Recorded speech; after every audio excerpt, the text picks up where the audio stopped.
Welcome to Alberta Conservation Association's Harvest Your Own podcast, the resource for everything hunting, navigating through the field, the butcher shop, and the kitchen. Life is all about great food. Let's get started. Welcome to the podcast. I'm your host, Brad Fenson, an avid outdoor enthusiast who has worked as a freelance journalist, photographer, and public speaker for over 3 decades. I have hunted, fished, and foraged all my life and hope to share my passion for the outdoors. Along the way, I want to encourage everyone to harvest wild proteins and enjoy the satisfaction of providing the next meal for your family. Our goal is to educate, entertain, and inspire individuals to get outdoors and create a connection between food, health, and your future meals. Welcome to Harvest Your Own. Today we have a guest, a biologist with the Alberta Conservation Association, Doug Manzer, the Senior Scientist and Wildlife Program Manager. That's quite a title. Welcome to the show. Great to be here, Brad. Thanks for having me on. Yeah, I figured you'd be the perfect person to chat with about Alberta's upland game birds. You've spent time getting your doctorate, correct? Studying some of our native grouse, and still have active research going on and experimental farms and all kinds of things dealing with the birds. So you should be right up to date on all the information. Well, I've certainly had a lifelong interest in game birds and grouse in particular, but all the species that we are able to hunt here in Alberta, I really have an interest in them. Right, and we're kind of spoiled because Alberta has a very diverse habitats, and that leads to diversity in terms of the game birds we have as well. Certainly, yeah. In fact, compared to a lot of other jurisdictions, we're rich in our ability to hunt, forest birds and those birds that are in the more open areas and prairie areas. And we have, really a bird for almost any occasion when you think of it. And if you add waterfowl on top of that, it's very rich for us. Yes, and even when we head to the mountains, the blue grouse and different species of ptarmigan, and even some, do we call them subspecies, like a Franklin versus a spruce grouse? I think so. Yeah. You're right. It's quite diverse. And, I actually don't know if I've met anyone who's tried or has successfully harvested all of Alberta's for upland birds in one season. But you might be the guy. Have you ever done that, Pat? No, I've certainly thought about it and been right down to trying to find some ptarmigan walking some of the basically late season sheep country. Yeah. Oh boy, those late season ptarmigan, that's tough. That's hard hunting. It is, because they don't like getting up either, and they're easy to walk right past. Yeah. Well, I feel that.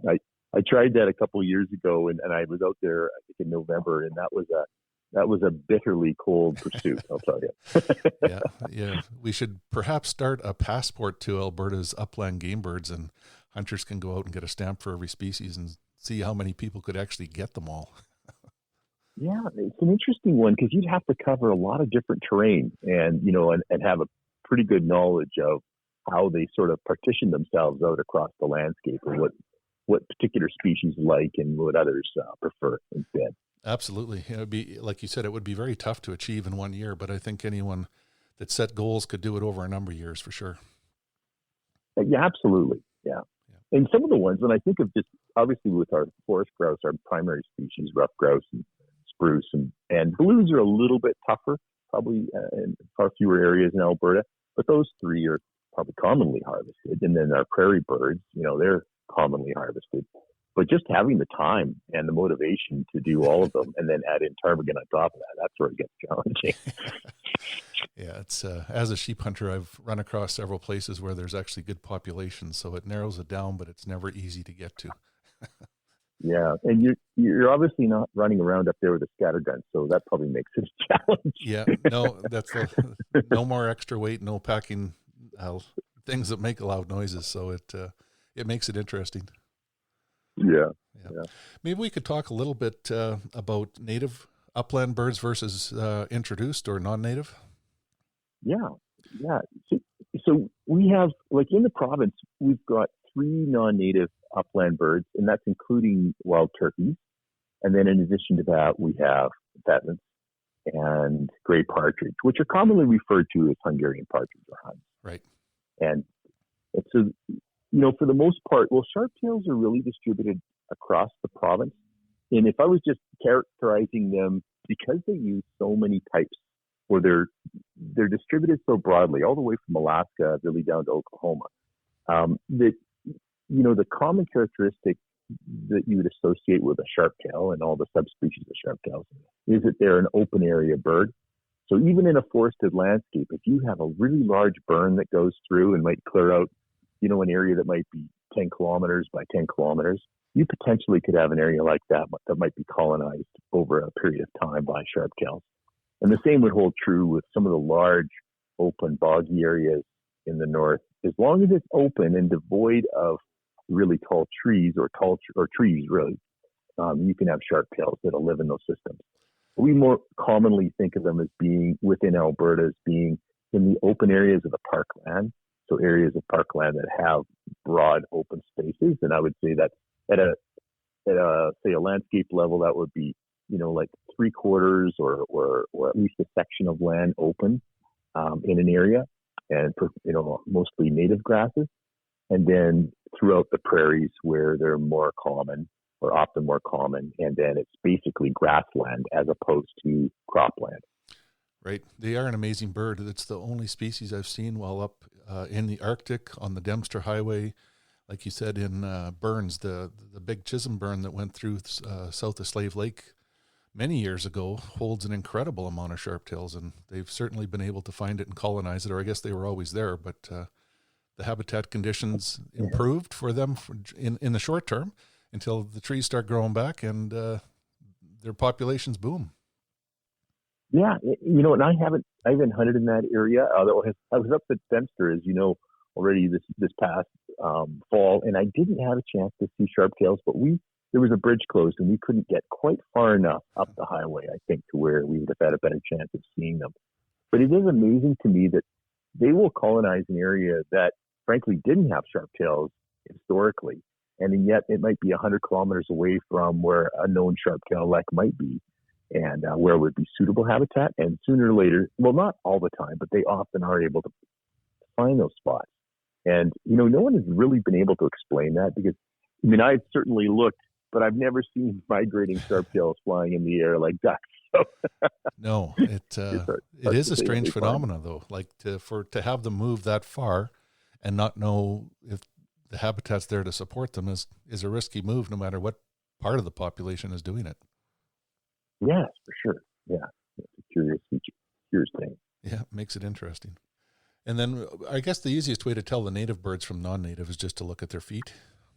Sure, yeah. So our native birds are going to have feathers all the way down covering their toes. And our non-native birds, so they're Hungarians and pheasants and turkeys, they're basically bare on their feet. And so I guess in general, our native species are probably better conditioned to handle our more harsh winters that we have in Canada. But these other species seem to be adapting reasonably well. There is a cutoff point where, and there are sort of adaptations that the different species have taken on. I know, even though Hungarian partridge or gray partridge aren't thought of as being snow roosters, I've recently been sent some pictures by some keen enthusiasts where, Hungarians they'll hole up next to a bale or something, and they actually can have even snow tunnels underneath the snow where when you get blowing snow occurring over winter. Although pheasants often can get caught in a snowstorm, and you can find them like places where they would have been maybe in some thick shrubs or in the cattails, and then they're sort of underneath the snow line during cold snaps and blowing snow. Although in general, those species aren't considered to be snow roosters, as would be, say, rough grouse. When we get a period of time of, say, 20 below, 30 below, and the snow has not been crusted over, so it needs to be fairly deep, like probably at least 30 centimeters deep, and it's still fluffy, they'll burrow underneath the snow and spend the night, and sometimes up to 23, even most of the hours in a day in a snow roost, just to get out of the cold. Very interesting. I did not know about them, but they are survivors. There's always a way to beat Mother Nature and live where you're going to live, whether you're people or a rough grouse. Yeah, it's cool because when you think about even the use of shelters that humans have adapted to, and certainly, say, snow shelters, where we sort of dig into it, either dig an igloo or make an igloo or dig into a snow cave. It's the same principle. You can really utilize your body temperature much more effectively when you're insulated from the cold above. Right. And, those upland birds don't have the down that a waterfowl species would have. So I would think their blood flows better, or there has to be some explanation as to why our upland birds have less insulation but can survive the winter quite well. Yeah, they really are amazing, the way they're able to achieve that. And our non-native species, like, they're trying to adapt, and, wild turkeys are, almost right across Canada in 6 of the 10 Canadian provinces. And they seem to be adapting quite readily to our more harsh Canadian winters than further and below the line. And, is that evolving over time? It certainly seems to be adaptations that are occurring. Although in Alberta, here with our wild turkey population, they're quite reliant on cattle operations in winter so that they can access enough food basically to keep warm over winter. And then they roost in trees. And so that roosting in trees, of all the species I mentioned, some of them do roost in trees, but turkeys, pheasants and Hungarians don't generally roost in trees in Alberta. Although, if you were in a different country, say in Europe, pheasants over there would roost in trees at night. So it's funny how these species, even when you bring them into North America, they just don't seem to, they haven't really taken to a tree, doing that very, very often. Whereas in Europe, it's very common to see a pheasant in a tree. Very interesting. Yeah, it's interesting adaptations. Adapting to the predators that are there, perhaps the foxes on the ground versus it's not much better here. But so. Yeah. So their density of certainly the foxes in particular, but also some of the other predators, I think is quite a bit greater than in many cases for us. And for places over there that are raising birds or raising, say, pheasants for hunting, then they would even encourage those pheasants to spend time in trees. Right. And then, historically in Alberta, where we have pheasants that have occurred since 1908, that's when the pheasants were successfully introduced into Alberta. Most of those areas don't have, say, a lot of trees around, and that wasn't really part of the system. And the southern part of Alberta, where the pheasants are able to exist, is generally a non-treed environment. Although you do get trees around homesteads and in some of the river bottoms, but still, I have yet to hear someone that says our pheasants regularly roost in trees at night, whereas that would be common, right, across the pond. It's all good information because people that are starting out grouse hunting probably don't know where to look. And we talk about rough grouse making snow caves and staying in there for 23 hours. That makes them very challenging to hunt. But a lot of them do get up in the trees. A real good frosty morning is one of my favorite times to actually spot and photograph or even hunt sharptails, because they're often, a whole flock will be sitting in the top of a tree. I don't know if they're just trying to soak up some of the sun that's coming to burn off the frost, or if they just like to have an alert view of their surroundings when it's available. I think it is a couple of things there. I think they do like to be in the sun, but they'll sometimes be, say, in a type of deciduous tree and eating the buds. So that would be common. Yes. But oftentimes, so they're a lekking species, and so the males aggregate a lek and they dance, and that, of course, would occur in spring.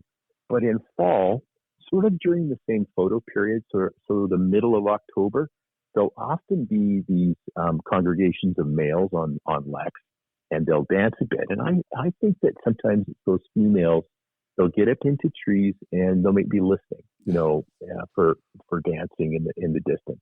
Or it could also be some of those immature males that aren't part of the male group yet, that are maybe trying to figure out what to do and where to go. So I sort of associate it with that photo period that's similar to that dancing period that happens in April as well. This podcast is produced for Harvest Your Own, a program dedicated to those who want to reconnect with food and health through their experiences outdoors. HarvestYourOwn.ca is a resource for individuals to learn more about hunting and the outdoors. There's information to get you started and ensure that your compass stays pointed in the right direction to be successful. Where's your next meal coming from? Again, for hunters starting out trying to figure out more about these species, this is a good talk because you can also catch rough grouse up in the trees, as you mentioned. They eat buds, and the late season, if they're not in a snow roost somewhere, they're often up in the alders or even the willows eating the buds, and it's you got to readapt your eye in terms of what you're looking for when you're out hunting. But once you key into them in the prime times, like the first hour of the day and especially the last hour, you learn to spot them up off the ground. Yeah, it's a good point. And you just tracks. Like when I'm out hunting and there's snow on the ground, just paying attention to tracks with grouse, and it's fairly easy to tell which ones are made, today versus yesterday or in the past, and that's a great indicator. And the snow roosting thing, I don't think as hunters we need to worry about it. Oh, they're all going to be subsurface when we're out today. Because for the most part, when they're going to be snow roosting, I doubt very much that we're likely going to be hunting them for the most part. So that's probably not a very nice day to be out. But I love to go out after a snowfall and you've got there's sun out today and it was really overcast and it was snowing yesterday a bit at our place. And I know if I was to go out in the forest behind our house now and take the dogs for a walk, I'll see fresh grouse tracks. And it's just a great time to be out. And when you can see them after a fresh snowfall and on a sunny day. And there's something about that sun. I think everything just likes to get out and move around a little bit. I have to agree that I think the sunny days are always the best for grouse, and they seem to be a little bit more active and they're easier to flush and other things like that. So weather can certainly play a big role in their movement and how tight they hold to the ground for some of them. Yeah, no, I agree. Absolutely. Yeah. They're just like a cat. They like to be in the sun sometimes. Yeah, exactly. So we do have very liberal seasons in Alberta. Like we talked about the diversity. There's an incredible diversity and long seasons. Many of them open September 1st and run right through to January 15th. And that late season is more of a new concept in Alberta, giving hunters more of an opportunity to get out. Let's talk about hunting and harvest of birds and the law of diminishing returns. I had a biologist years ago tell me that you can't really herd an upland population because somewhere between 0.7 and 0.9 of them survive one whole year. So they have a very high mortality rate. Yeah, so I don't really agree with that. I've looked at this for a long time. And I think that is very dependent, like their survivorship is very dependent on the system you're in and even the year that occurs. But for the most part, even though these birds, and in general, all these types of birds can have fairly large clutch sizes, but they're still just trying to put on the ground or they're still trying to take into fall basically enough chicks that you'll have at least one extra female survive to breed that following spring. And so, a general rule of thumb is somewhere between 2.5 to 3.5 or 4 chicks would be, what you sort of need, because you're going to assume to have a close to a 50-50 male versus female relationship. And the survivorship of all these species varies quite a bit, depending on the system they're in. So as an example, our non-native species would have higher winter mortality in general than our native species. And even though, say, a gray partridge could have many chicks, they can have, 14 or 15, even 16 eggs in a clutch. And most of the time, all of those eggs are fertilized and they usually all hatch out. But the survivorship of those, just to get them to 30 days, is often tricky for them. And you have most of your mortality that happens in that first 2 weeks before those chicks are able to fly and before they have enough feathers that have grown so that they can thermoregulate their own body heat. But those gray partridge chicks are actually more vulnerable in wintertime as well, because they can't do the things that we already talked about quite as effectively as our native birds. So they'll have a little higher mortality rate through winter And it's often associated or correlated with the number of weeks of snowpack on the ground.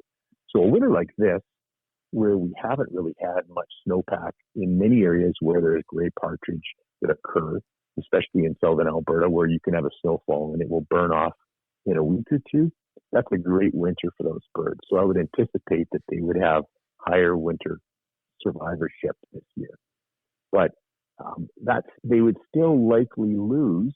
They can have a loss of 5% of that population each month, even through winter, or even a little bit more than that over a winter period. So you just have to stack that on top of the fact that you're lucky to have, say 4 chicks that survive with the adults into fall, and then trying to get them to survive into next spring and become a breeding age female is hard to do. And I think with gray partridge, because they're usually found in such large groups when you're hunting, I think what may be confusing for some people, they might assume that when they flush a covey of partridge in October, that's a family group. And yes, it probably is. It probably includes a family group, but gray partridge are very gregarious, and they'll often have, say, other family groups that'll join into a primary one. Or if you have a male or a female or another pair that has lost a clutch, those adults will often join those groups in fall. Interesting. So a group of eight could easily be a male and a female of a primary clutch with, say, 3 chicks of their own. And they could have, say, 2 males that have lost their mates through the breeding season, and then maybe another female which lost her mate, and those 3 all being adult birds. That often happens, and these larger coveys that you'll find right now, where you often find them in groups of 15 to up to 30, those are certainly groups of many different breeding pairs and coveys and adults that lost clutches through the season. So yeah, that's very interesting. Yeah. And there's a different story to tell for each one of the species that we have, because they all have different strategies or slightly different strategies. But I would tend to say that for the most part, in a population where they're having strong breeding success, we're far better. So that means that we've had really good clutch sizes that year, which doesn't occur every year. I often think of the magic number as closer to 30%. So if you have, a good clutch size, and we're harvesting those birds in September, October, November, that, taking 30% of your population is, in a very strong year, is sort of a top limit. And then in years when it's not doing so well, and, you come across, a group when you only have 4 or 5 in it, then, I would use a lower proportion if I was going to take 1, maybe, as opposed to, 2 or 3. And you can often tell that if you're harvesting birds, in a season, and you're harvesting a large portion of young of the year compared to adults, that's a good indicator that population maybe is doing a little bit better. But if you're starting to harvest and you're getting 50-50 adults versus young of the year, then that population probably didn't do that well that year. Yeah, it's very interesting, and it's easy to age them. People that are listening might want to know. Juvenile bird, his feathers are going to look fairly worn out and tattery on the ends, especially his tail feathers, whether it's a sharp tail or a roughie. And adults have nice, uniform, new feathers that they grew in during the summer, and they just don't look as ratty on the end. So that's probably the easiest way to tell a juvenile from an adult. Yeah, I think so, across the board. Most of the time, if we're hunting in September and October, if you had an adult and a juvenile in one in each hand, you'll be able to tell just because of the size that the juvenile is going to be probably 2/3 the size of the adult, just in weight and size. And that would sort of span, I think, across among all those species. That would be a pretty typical trait. Right. And then some of them have real specific things that allow you to be able to tell as well. Like, so getting back to the gray partridge again, one of the reasons they're called gray partridge is because they have gray legs. And in some places they're called gray legs not just as sort of a colloquial term, but an adult partridge, gray partridge, has gray legs, whereas a juvenile gray partridge has yellow legs. And they don't actually gray up until the winter of that first year. So if you harvest a young of the year partridge in October, the legs will look quite yellow as opposed to gray. That's another interesting fun fact about our upland game birds. There you go. Yeah. We can't do the same with roughies. There's gray phase and red phase, and some of them are mixed up, but I think there was some research going on to find out if there was a correlation of different colors to forest birds versus transition birds to farmland, or I don't think there's been a set definition of why things are the color phase they are. So there was a genetic study that was done a few years ago from a master's student out of Lethbridge, University of Lethbridge, and she looked at these different color phases across the province. And there were definitely areas where it was sort of like, subpopulations of birds that were gray versus red, I believe. But I don't remember the information accurately enough to really go into the detail on it. It's funny because when I read about that study, I started to pay more attention. Are there more gray birds in the forest, and the ones we have in the parkland, or they tend to be red phase? And I found that there was a lot that had both colorations in them. It was quite interesting to pay attention to it. Yeah, like when you hunt in your area, I know when I hunt in my area, like I can get both. Right. For rough grouse. So that would be the same for you in the parkland? Oh, absolutely. Yeah. We see both color phases, and then lots of times it'll be a gray body with a red tail, which is interesting. Just the very simplest things of being able to age grouse, but then also being able to differentiate, male from female is a handy thing for a grouse hunter to be able to do, or anyone for that matter. It's often hard to do it with most of our species unless you have them in hand. And even then, it can be a little bit tricky unless you know what you're looking for exactly. But I think it is a good thing or an important thing for an upland hunter to be able to do, so they sort of understand. Getting back to, what's my influence on population, and am I harvesting a lot of adult females? Well, which would be an example of a case where you might stop to think, I wonder if this is a good idea or not. But, like with rough grouse, anyway, so I think that's an important part probably for people to think about a little bit, because, there is an influence. When we harvest adult females of any of these species, you are really affecting the motor of the population that's going to create the next generation. So it's ideal if we're just a little bit careful about that. This podcast was made possible by Alberta Conservation Association and the Harvest Your Own community. If you're interested in harvesting your own food, there's a comprehensive collection of information. To gain insight and knowledge, head to the field, harvest your own protein, prepare it, and taste the results. HarvestYourOwn.ca is a library of information from getting started and geared up to processing, butchering, and cooking wild game to make the connection between health and food. Yeah, I think you talk about being aware of some of these flocks having multiple adult birds, and especially the adult females.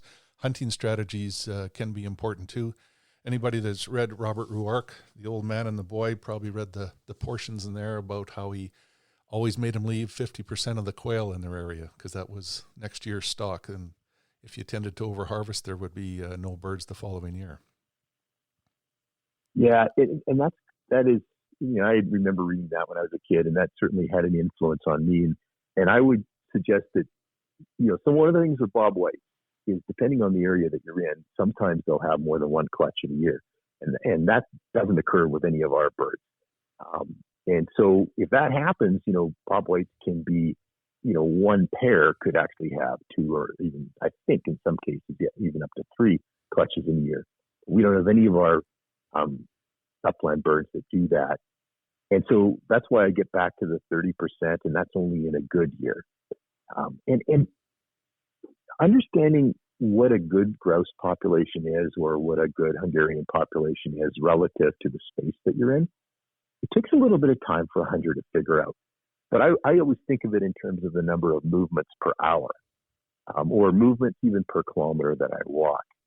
And, you know, in a good year, say with Hungarian partridge, again, because Hungarians are actually spread out over a lot of the parkland and prairie area of Alberta. So lots of people are familiar with them.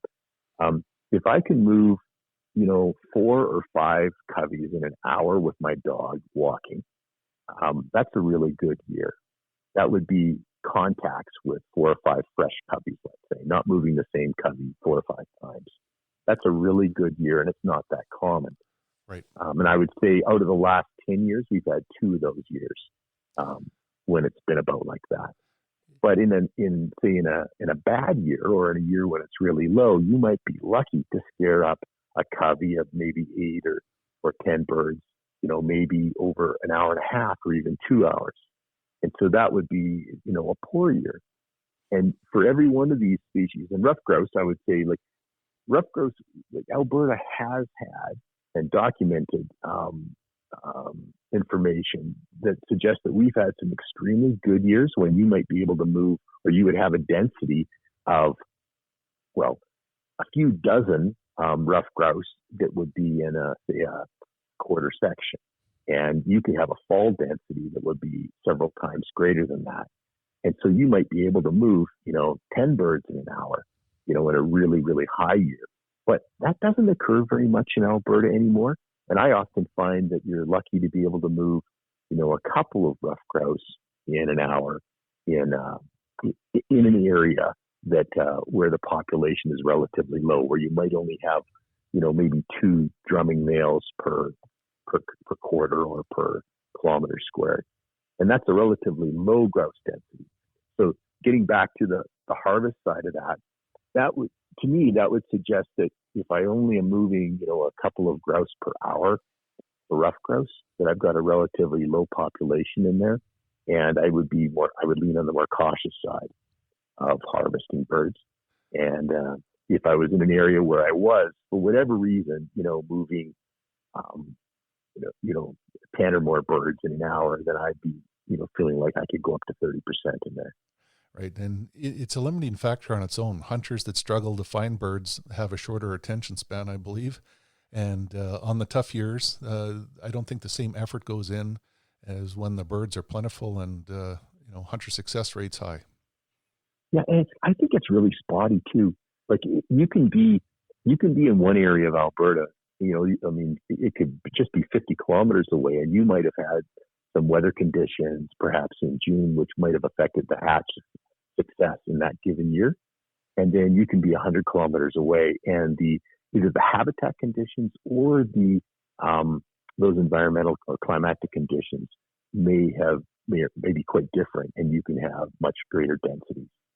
So, you know, that sort of brings us to, like, the rough grouse, because they're so widely distributed across Alberta, and they've changed. I think their cyclicity has changed over the last 50 years so much, where they really don't cycle very much in Alberta anymore. We don't get the huge pulses where the densities are 10 times greater in a good year than they are in a bad year. That's kind of dampened out. And a lot of that has to do with the habitat quality that has been really eroded over that period of time. And to me, Brad, like, that often comes down to the fact that we have very effective fire suppression in Alberta. And I always generally associate mature aspen as being, to some extent, if your aspen age across your area that you're trying to hunt in is all 40 years and above, you're not going to have good grouse densities in there. Rough grouse really want to have a mix of age classes of the forest that they're in, and that does include early successional habitat. So that would be that those age stands that are, say, anywhere from 1 to 10 years old, and they really like that higher stem density. It's part of the way, their strategy for avoiding predators in the spring when they're breeding. So they're going to seek that out. And if they have a really good mix of early succession habitat, and that could be right next to mature habitat, so age stands that are 30 years and older, then that can be really good grouse habitat. But if it's just old age stands, and that's what we commonly see in the parkland now, are 40, 50, and 60-year-old aspen stands, the grouse, it just doesn't support high grouse densities like it would if it was more mixed. Right. I agree with that. It's interesting, and I'm always paying attention to those habitat details when I'm hunting the birds. And often where you find success, you can repeat it by finding similar habitats where the birds actually were spending time at that portion of the year. Yeah, and so for the hunters out there that are keen to figure this out, that's why that the edge habitats are often really where to focus, because on those edge areas you can often have higher stem densities. Yeah, all the little details that you pay attention to be successful in the end. Yes, paying attention to the habitat definitely makes a difference, no matter what species we're hunting. And you and I are kind of upland bird enthusiasts that would chase them in every corner of our province. Yeah, for sure. And they all have these sort of niche areas where, like, sharptails like something a little different from partridge, and sharptails a little different from pheasants.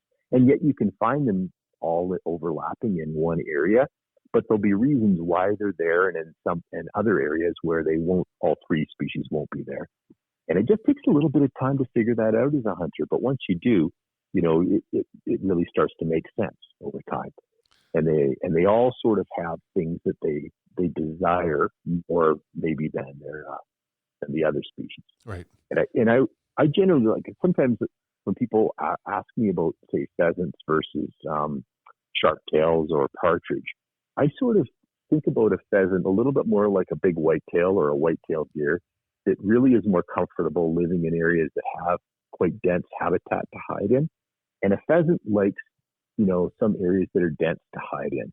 They nest in a little denser habitat than would a partridge or a sharptail. And the partridge and sharptails each use their vision, I think, more than a pheasant.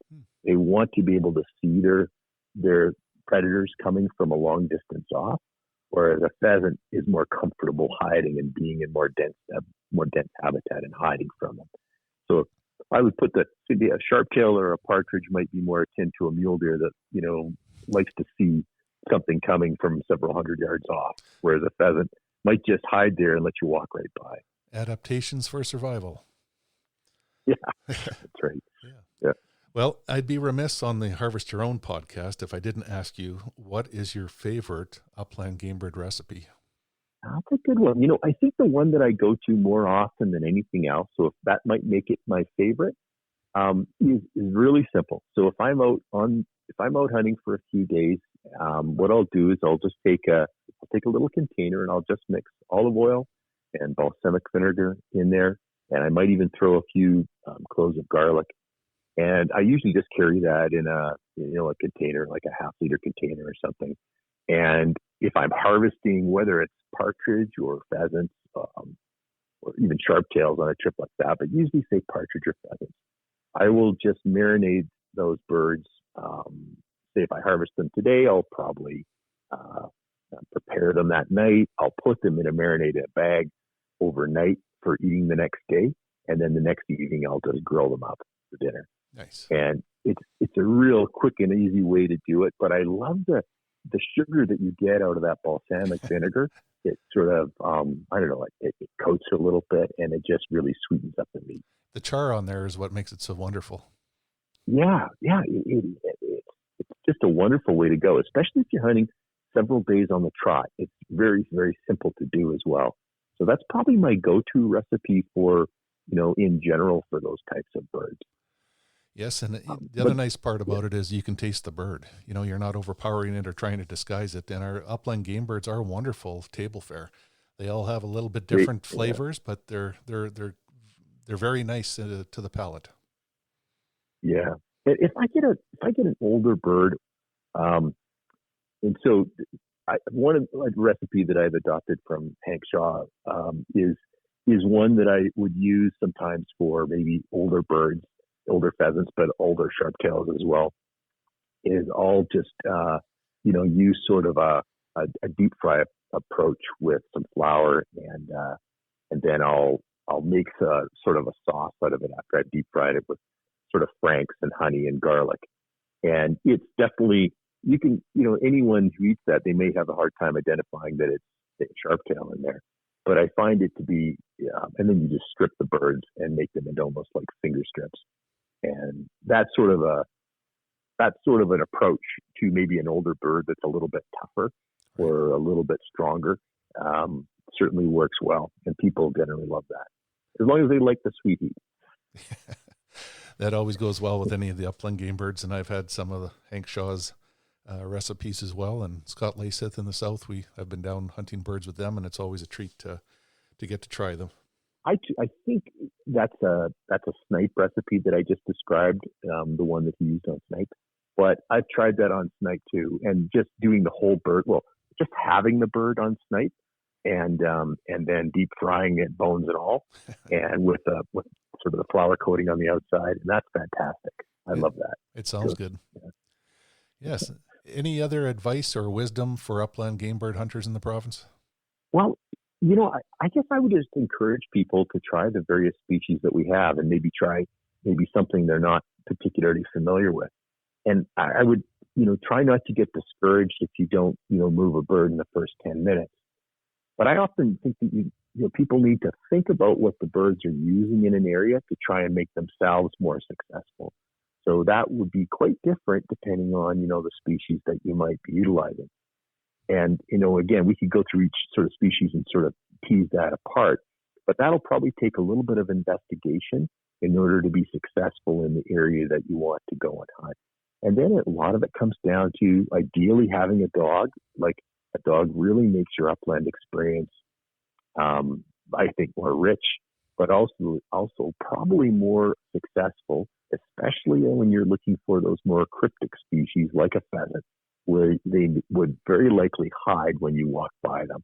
And if you don't have a dog, you're likely walking by a lot of birds. So yes, there's that side of it. Yeah. More than you'd ever realize you walk past. Yeah, for sure. And the other side of it, I would also suggest that, like upland hunting, there's a skill that comes with the use of a shotgun that, you just can't anticipate that you were born with. That just doesn't happen. So getting out there and practicing with the shotgun and learning how to take birds on the wing is a discipline and an enjoyable one in and of itself that, is something that really should be cultivated in order to get the most from your upland hunting experience. That way, when you're out there, you're able to capitalize on opportunities that present themselves, but also not to beat yourself up, because you'll know the difference between a good opportunity and maybe a poor one, because you've been shooting enough that you've kind of got that figured out a little bit. So I would encourage anyone who's going to go, carry a shotgun into the, after upland birds this next year, to spend, to get out on the clay field and, spend some time out there busting some clays ahead of time. And that'll be fun in and of itself, but also make your upland hunt much more enjoyable. Absolutely. And it will improve your waterfowl success as well. Any type of wing shooting, the more practice you do, the better off you're going to be in the future. Yeah, most certainly. Yeah. And, I myself, I really enjoy that part of it as well. The beauty of shooting a shotgun and trying to do that well, and the experience of trying to, really be in time with the bird. Like there's an elegance to that, which, when it translates to being out there hunting for birds, makes the whole experience much more rich. Right. And I think that's probably common among the upland hunters. Yeah, it might be common, but maybe overlooked as something that's a real benefit from the hunt that we haven't stopped to think about. But yes, when things come together and it all works out, it's pretty rewarding. Yeah. And, the old adage about you get out of it what you put into it, there's nothing more true than upland shooting. It takes work to be a good upland wing shot, and it's one of those. Unfortunately, the work is pleasurable, but I think it's a discipline that needs to be cultivated over time. Absolutely. Well, thank you for your words of advice today. Really appreciate the insight into different species and learning how to age birds and tell males from females and different habitat preferences. I think it's all very useful information for people that have been hunting grouse or are aspiring to start. So thanks for your information and input and your enthusiasm. Oh, my pleasure. And thanks very much for the opportunity. Nice to chat, Paul. We hope to inspire people to reconnect with nature and appreciate where your food comes from by harvesting your own. For more information on getting started or to learn specifics about the Field to Fork experience, visit harvestyourown.ca and follow on Facebook and Instagram. Check back often for new material, recipes, and videos that are posted regularly. Please subscribe to Harvest Your Own podcast and take the time to rate and review the show to help us build a dedicated core of passionate hunters as our regular audience. Until next time, embrace the outdoors and all it has to offer. Thanks for joining us.